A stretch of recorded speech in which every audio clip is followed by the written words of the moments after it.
Good afternoon, everyone. I'm back again to take the English class for the juniors. Yesterday, we had done the grammar part. I hope all of you all have understood. Grammar, which you have already studied throughout your schooling.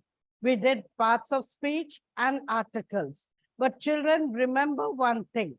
Teaching and you listening is very easy. What you have to do is practice.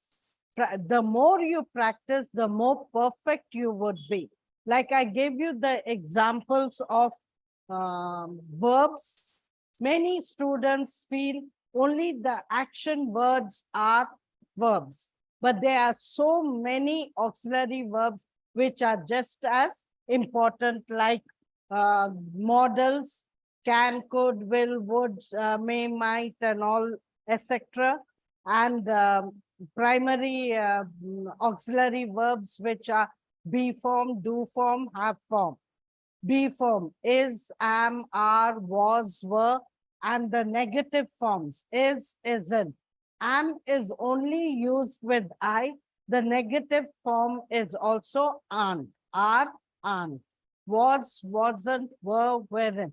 So all these are very important, but many children are unaware of these verb forms. Likewise, I gave you examples of prepositions like the cat climbed dash the tree.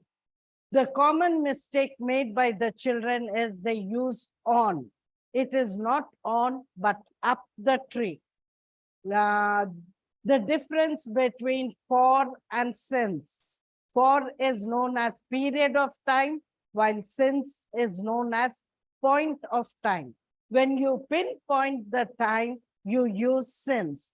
And when you don't specify the time, for is used. Like I gave you the example of he has been living here for a long time, or he has been living here since 1990. So when you pinpoint the time, since is used. So these common things you have been studying throughout your school, but many children are still unaware of this. Now coming to articles, and the other common mistake by children is they feel an is used before a vowel A, E, I, O, U. But it is not the vowel A, E, I, O, U, but the vowel sound. Yes, these are the vowels, but these are, you don't go by the letters, but by the sound. Like an apple, an egg, an ink pot, an orange, an umbrella. But you also say a 1 rupee note. So yesterday I had discussed all this, where though it is a vowel, it is the sound that matters. Likewise, we also did with the abbreviations and acronyms.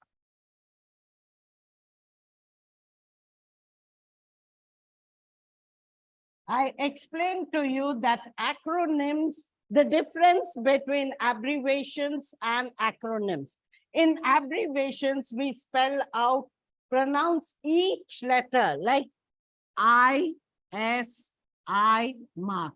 And there's always a dot after the letters. MP, PM. But for acronyms, whether it is UNICEF, UNESCO, NATO, SARC, even though they are abbreviations, they are pronounced as a whole. You don't say UNICEF like the abbreviations, but pronounce it as a whole. So that is the difference between an abbreviation and an acronym. And before acronyms, you put A, but before an abbreviation, even though this is a consonant, you use the word an MP, an MLA. So I hope you have practiced this well and are confident to move ahead. So today, before I take up a little grammar, I thought I would explain the gist of two poems. The first poem, Happiness.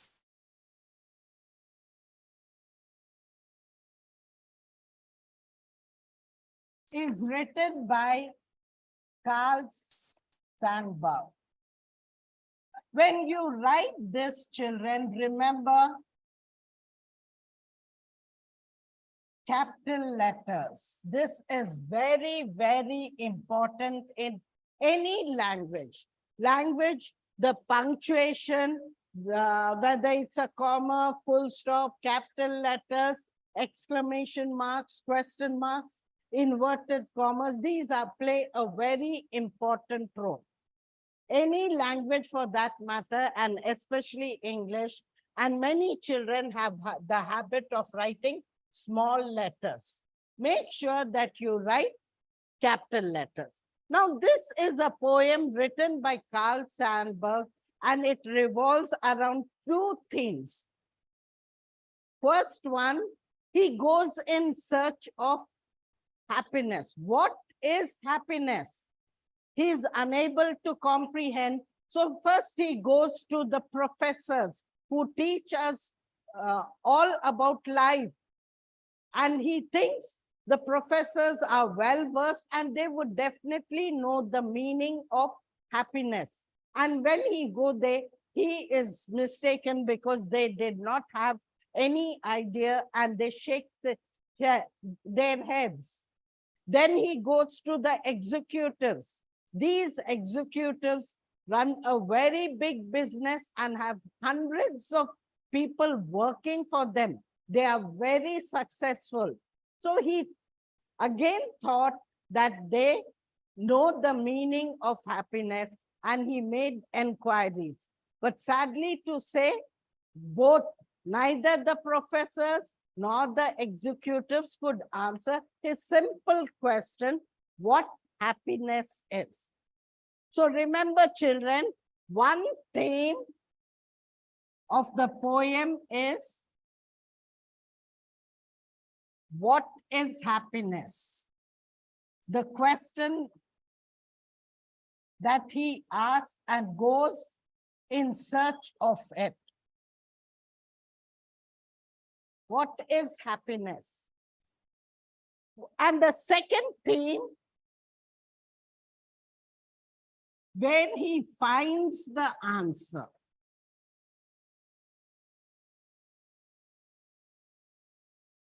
Like I told you, he went in search and he asked the professors and the executives, but did not get any answer. Then where did he find the answer?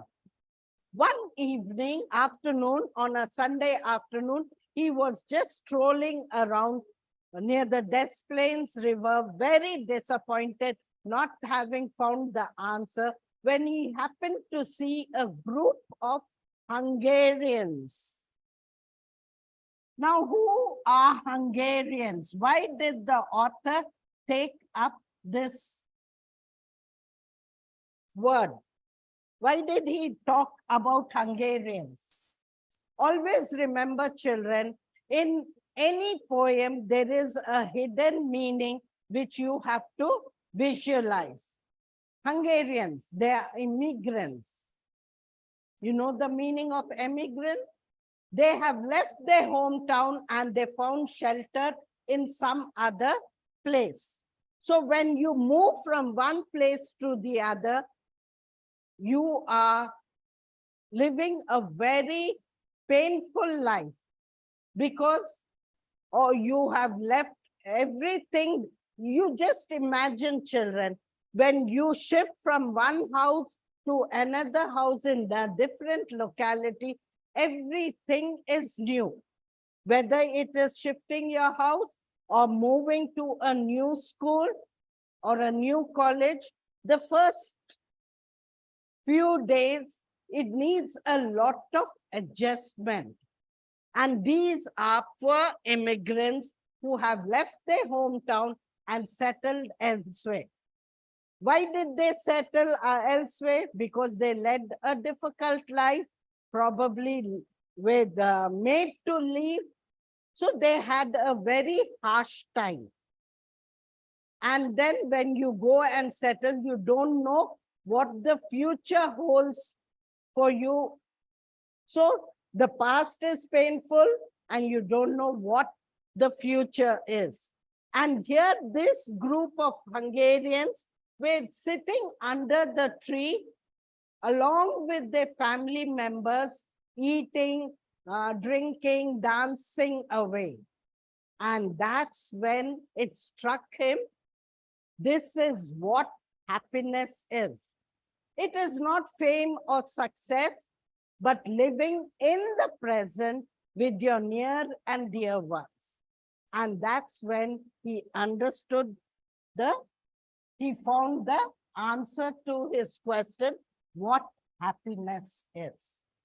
So children, remember one thing, in each lesson or poem, for that matter, there are 4 annotations and 4 question and answers. But the whole theme revolves around these 2. So you don't have to learn all the annotations or all the question and answers. You can learn one answer. Either you take up 2 themes where he goes in search of the meaning of happiness, or where he finds the answer separately, or you can combine both and learn one annotation and question and answer. Remember, you can write both when you learn one thing. Question and answer, you just write in one paragraph. While annotation, you just have to write the subheadings. The same thing with the subheadings. What are the subheadings? First one is reference. What do you mean by reference? From which lesson and who the poet is? So these lines are taken from the poem Happiness, written by Carl Sandburg. That's enough. You don't have to write about the author. This is for the supplementary students. Those who are writing betterment, it is better if you can write a little more about the poem. If you can remember the dates, it's better if you mention the dates. But if you feel you'll make mistakes, don't write the dates, but write a little matter regarding the poet. But supplementary students can just write about the poem and the poet. Finished? Then comes second is context. Context, otherwise explanation. The lines that are given, you have to explain about it. That means the theme of the poem. You just have to write the theme. Did you understand, children? And the third is general relevance, or you can say conclusion, or you can say critical comment, whatever.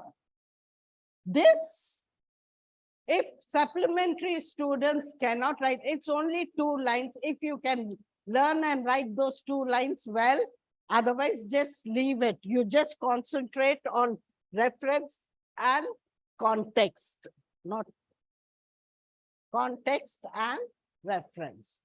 That is all. And like I said, don't go about learning everything.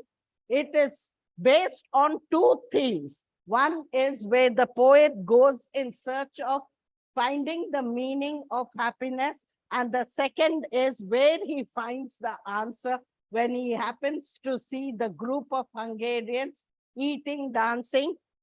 And when he understands it's not success or fame or money that makes a man happy, but it is living in the present with your near and dear ones. I hope you have understood this poem, children. Now, shall we go on to the next poem, Red, Red Rose.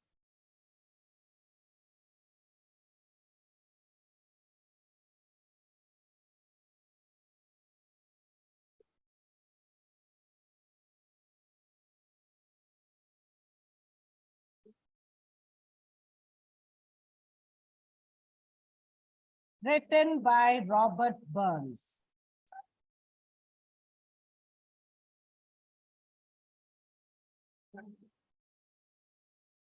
This is a very simple poem. Everyone knows what a red rose signifies. What does it signify? Love, pure love. And here he has stressed it by repeating the word red twice. So in this poem, Robert Burns talks about his beloved. He compares her to a beautiful red rose which has sprung up in June.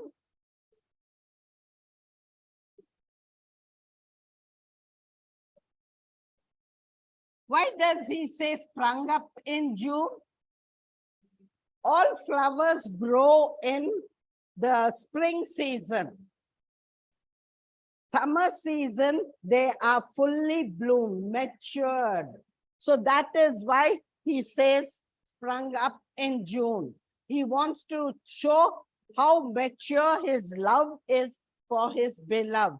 And he can not only compares her to a red, red rose, but also compares her to a melodious song. Everyone knows a song gives you peace, a kind of inner, it lifts up your inner beauty. So that is the reason why he compares her with the red, red rose which has sprung up in June and with the melodious song. And he insists that his love for her is immortal. No man is immortal.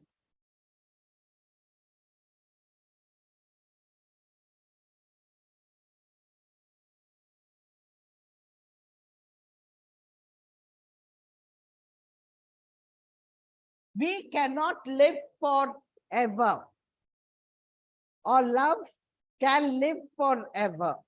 And that's why he compares his love as an immortal love which will not die.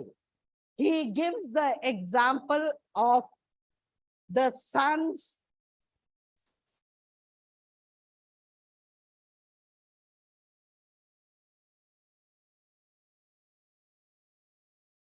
seas.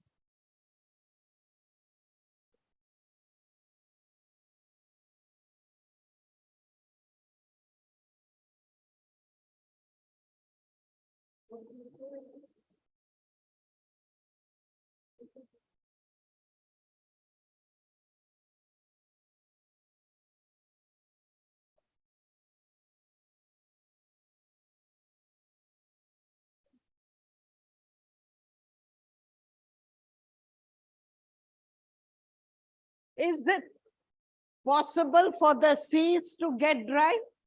Highly impossible. They are some of the rivers or small streams that go dry in summer season, but seas can never go dry. Why he wants to take that example is to show his love is just as strong. Just like the seas can never dry up, his love for her also cannot dry up, or like the rocks melting in the sun. Eh, They may get eroded, but they do not completely melt. So here, Robert Burns talks about the red rose, which is in which he talks about his love for his beloved. And finally, he says he is going on a long journey.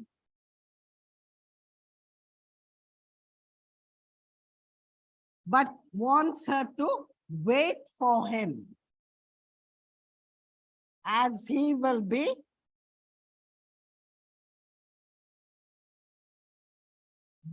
back, whatever it means. Like I told you, children, there's always a hidden meaning to every poem. Here you can take it in two senses. One, literally, he is going on a journey, and in olden days, journeys were not as easy as it is now. Now we just get into a plane and you can go to the end of the earth and be back in a day. But in those days, journeys were not only dangerous, but you had to travel for many days, months, even years to travel from one place to the other. So that is why probably he says he is going on a long journey, but he still insists that he would be back and ask her to wait for him. Or it could also be, we are not immortal. We are mortal. We will die one day or the other. And probably that's why he says he's going on a journey, but he believes in afterlife and he wants her to believe that he would come back to her in the next life. So these are the two poems that I have taken up today. I hope you have understood. And this second poem revolves around one theme. So one annotation you can learn. If it's an annotation, you can write the subheading. And if the same question comes as a question, you write the same thing in a paragraph. So here you don't have to, there are no two themes. It revolves around just one theme. So I hope you have understood these two poems. Now, shall we move on to grammar? Transformation of sentences.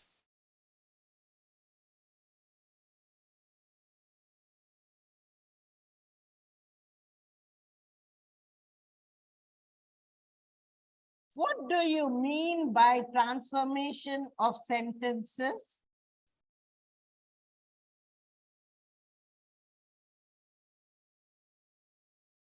Transformation of sentences, when you transfer it from one to the other, the meaning should not change. In transformation of sentences, we have the voice. That is active and passive. Then we have speech. That is direct and indirect speech. Then you have the third one, comparison, degrees of comparison. And last, but in this you don't have, but actually this also comes in transformation of sentences. Simple, compound, and complex sentences. These are some of the sentences which transfer from one to the other. Like take, for example, voice. From active voice, we can change it to passive. and likewise with from passive to active. But when you change them, the meaning should not change. Likewise, in speech, direct and indirect, otherwise known as reported speech. You can change from direct to indirect or indirect to direct, but the meaning should not change. In degrees of comparison, we have three: the positive, comparative, and the superlative. When you change from positive to comparative or superlative, the meaning should not change, and vice versa. I shall not explain this because this is not part of your syllabus. It was once upon a time part of the syllabus of intermediate, but at present it has been removed. So let's discuss these three, if possible, all the three, otherwise voice and direct reported speech.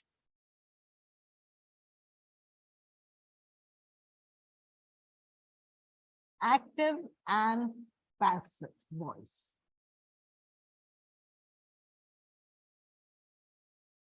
Now, what do you mean by active voice?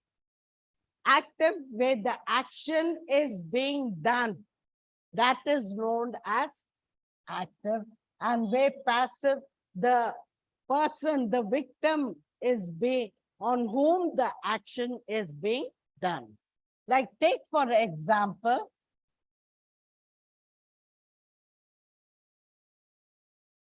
the cat killed the rat.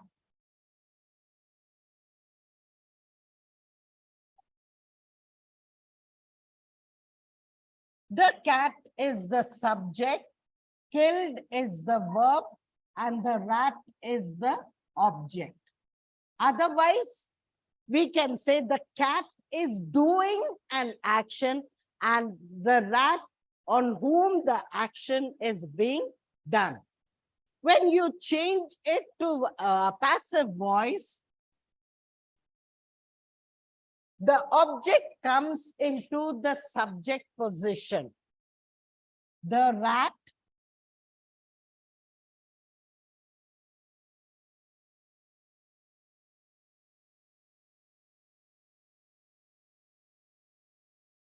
now verb changes. It takes up the be forms. Yesterday, when I taught you the verbs, I had explained the be forms are very, very important. Be forms is, am, are, was, were. Is singular present, was singular past, am is used with I only, are is the plural form, and likewise were is also the plural form. So here in passive voice, killed is changed. It takes up one of the be forms. The rat was killed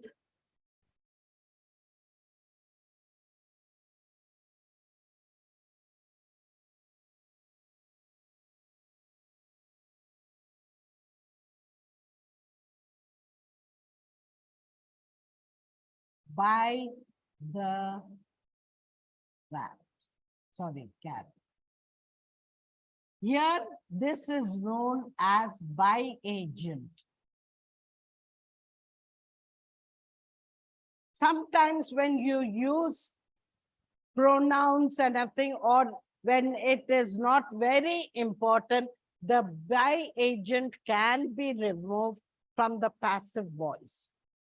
So, in passive voice, the rat, the object comes into subject position, the verb takes a change, and the by agent, the subject in active voice becomes the by agent. Yesterday, not only be form, I also explained, again note, I explained to you about the intransitive sentences. I hope you remember what intransitive sentences are. Intransitive sentences does not have an object. So when you have intransitive sentences, you cannot have a passive voice. Like take for example, the sun sets in the evening.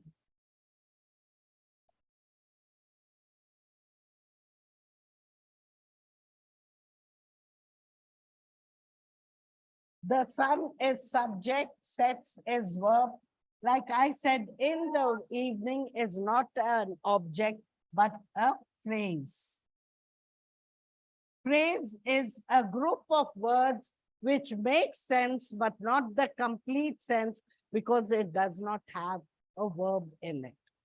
Clause is a group of words which makes complete sense because it has a verb, but phrase does not have a verb.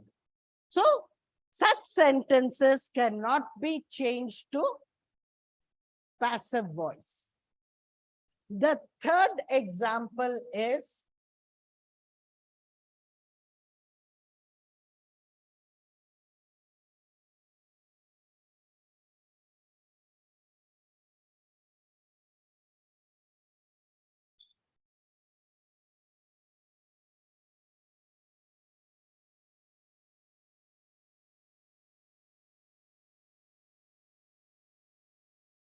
I gave her a present. Here I is subject, gave is verb, her is also an object, a present is also an object. But her is indirect object, while present is a direct object. Usually indirect objects are pronouns. Usually. Sometimes nouns also can be used, but mostly you'll find pronouns. So when you have such a sentence, you can make two passive voice, one using the indirect object and one using the direct object. Indirect object. She was given a present by me.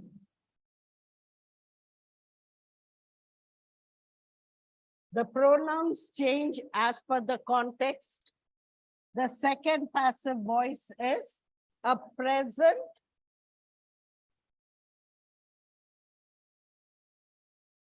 was given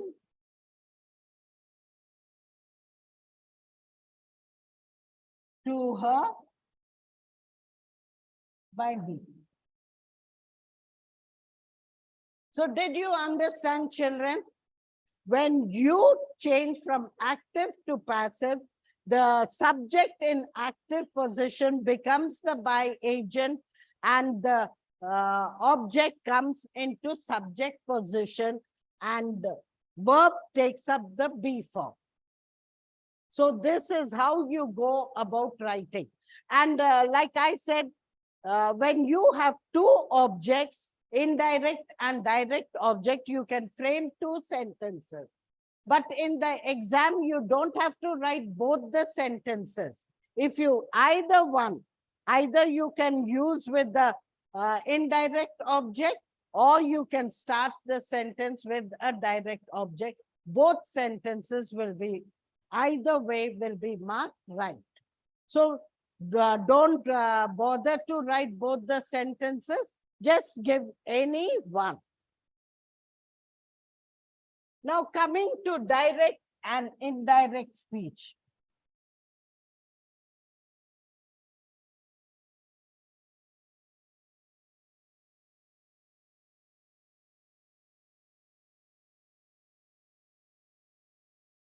Otherwise known as reported speech. first thing that you should remember is there are certain words which change. Like today changes to that day. Tomorrow changes to the next day. Yesterday changes to the previous day.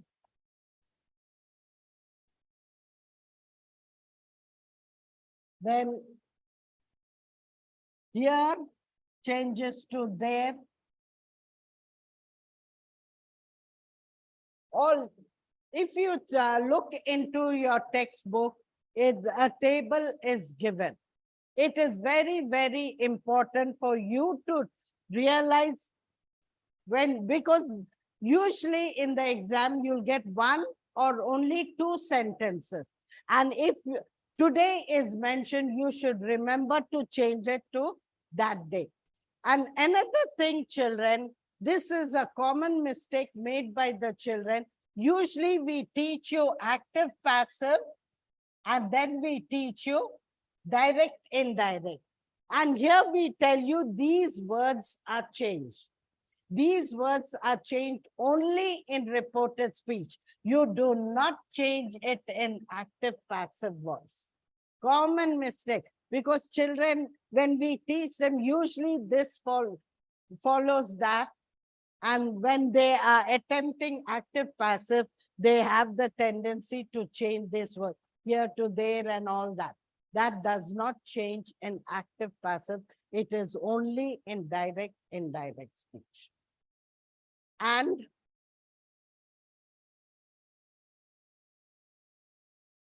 a sentence.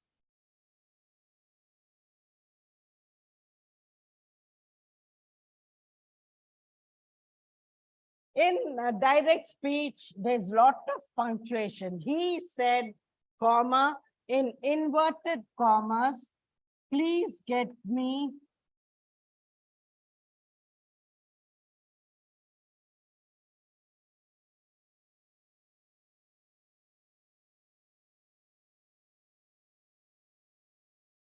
a chair. Full stop, close the inverted commas. In direct speech, you write with all that. The actual words spoken are written in inverted commas, and it is preceded by a comma and ends with a full stop. But all this is not needed when you report it. It is not in present tense, but it is in past tense. So, the word please becomes he requested. This is how you have to write. Now, suppose he says, let's go for a walk. Instead of he said, you use the word he suggested. A doctor said, take plenty of bed rest. The doctor advised. So there are many times, many children usually use the word said, he said, she said, he asked, but there are so many words that you can use instead of just saying said. You should remember which is appropriate. He said, go out of the room. He ordered. You cannot use the word commanded. There are many children who use the word commanded.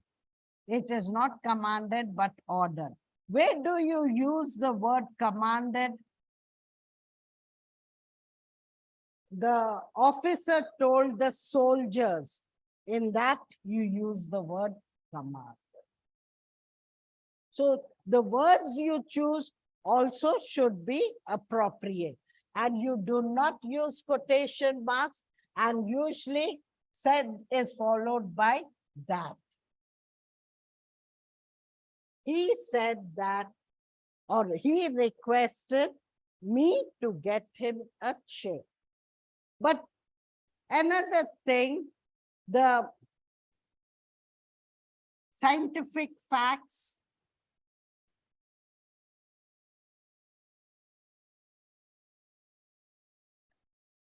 habitual actions,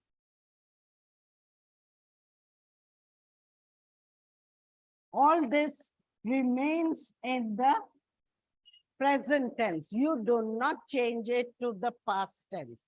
Otherwise, simple present changes to simple past. Simple past. Okay.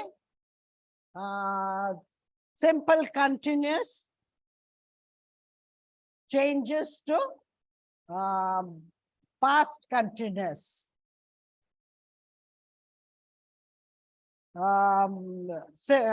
Sorry, present continuous. Present perfect changes to past perfect.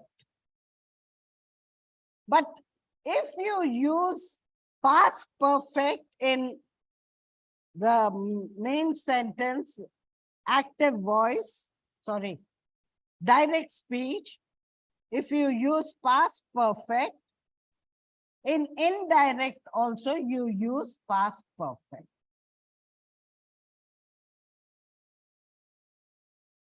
So all this, when models can will change to could, will change to would. But if you have used models could, would in the direct speech, it remains the same in reported speech. So keeping all this in mind, children, first thing what you have to do is learn the table properly for you to understand how to go about changing the words, like today to that day, to tomorrow to the next day. And please remember, this is not written in active and passive. We do not change the words. You should keep that in mind. Now, coming to degrees of comparison, there are 4 rules. Rule 1. Positive degree. Harish is a tall boy. Sorry.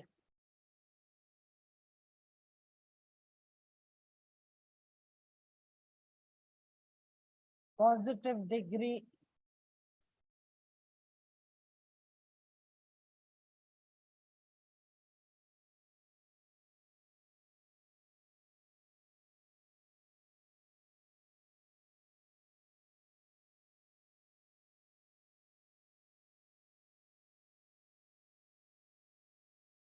No other boy is as tall as Harish. Meaning, in that class, only Harish is a tall boy. I'm going to leave gap in between. I'm going to write rule 2 so that it will be easy for you to compare both. Now, how do you go about changing this without changing the meaning? Remember, this is transformation of sentences. When you change from one degree to the other, the meaning should not change. So, Harish is taller than, in comparative, tall becomes taller. Taller than any other boy.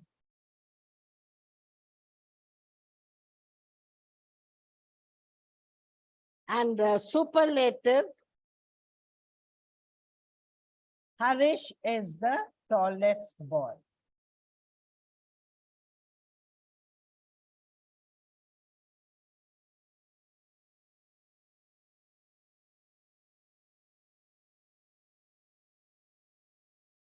This is how you go about changing from positive to comparative to superlative.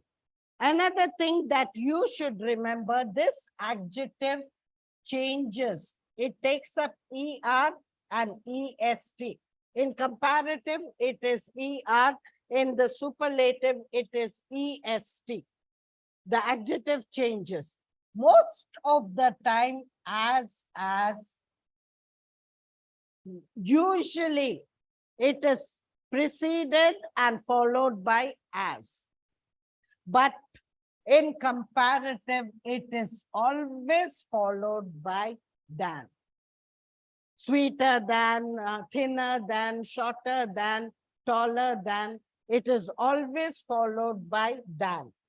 And in superlative, it is always preceded by the tallest, the strongest, the thinnest.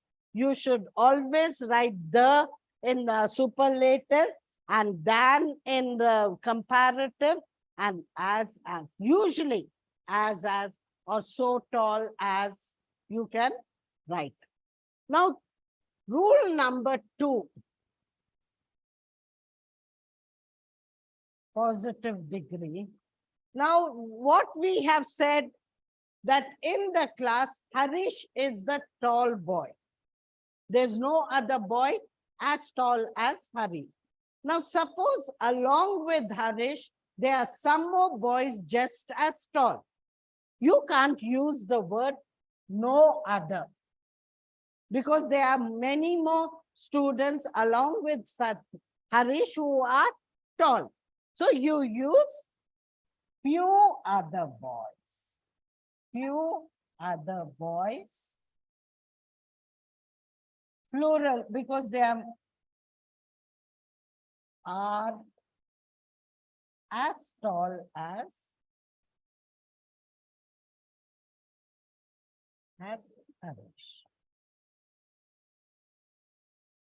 Did you understand, children? You cannot use in rule 2 no, because there are few more boys just as tall as Harish. So now how are you going to change the comparative degree? Harish is taller than any other boy. You can't use the word any. So you use Harish is taller than many other boys. Many other boys. Did you understand, children? In positive, no changes to few, and in comparative, any changes to many. Now coming to superlative degree, Harish is the tallest boy, we said.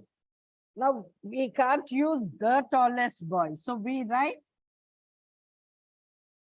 Harish is one of the tallest boy. Did you understand, children? Rule 2, the difference between rule 1 and rule 2. In rule 1, there's only one boy just as tall. But in rule 2, you notice that there are some more boys as tall as Harish. Now coming to rule 3.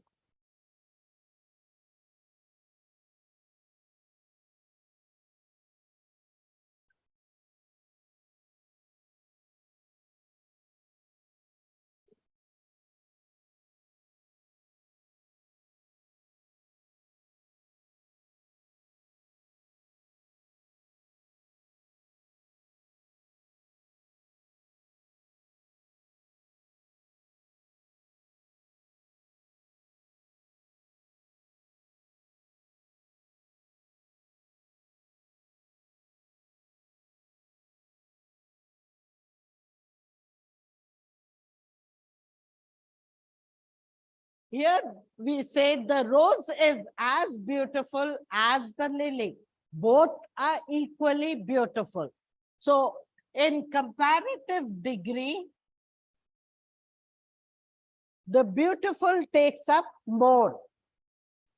But if you write the lily is more beautiful than the rose, the whole meaning changes.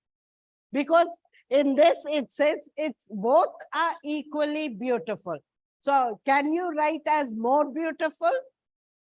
You cannot, because the meaning changes. So what do you write?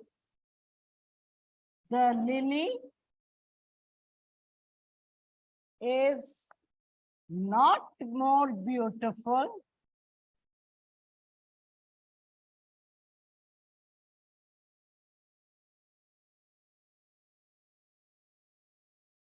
than the rose.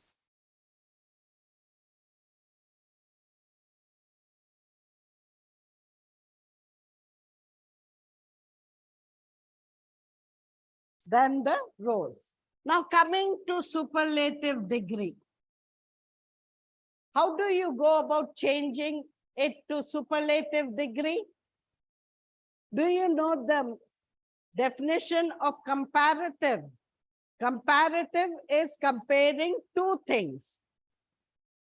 Two things, two persons and a thing. Superlative, more than two. Since here we are comparing only rose and lily, you do not have a superlative degree. It is only positive and comparative. Rule 4. It's almost similar to rule 3.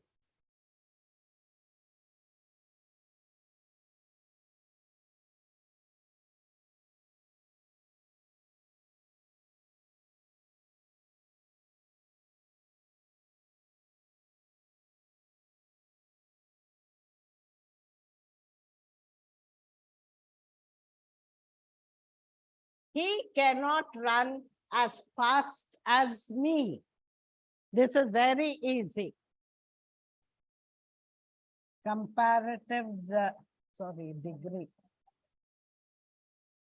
Comparative degree, I can run faster than him.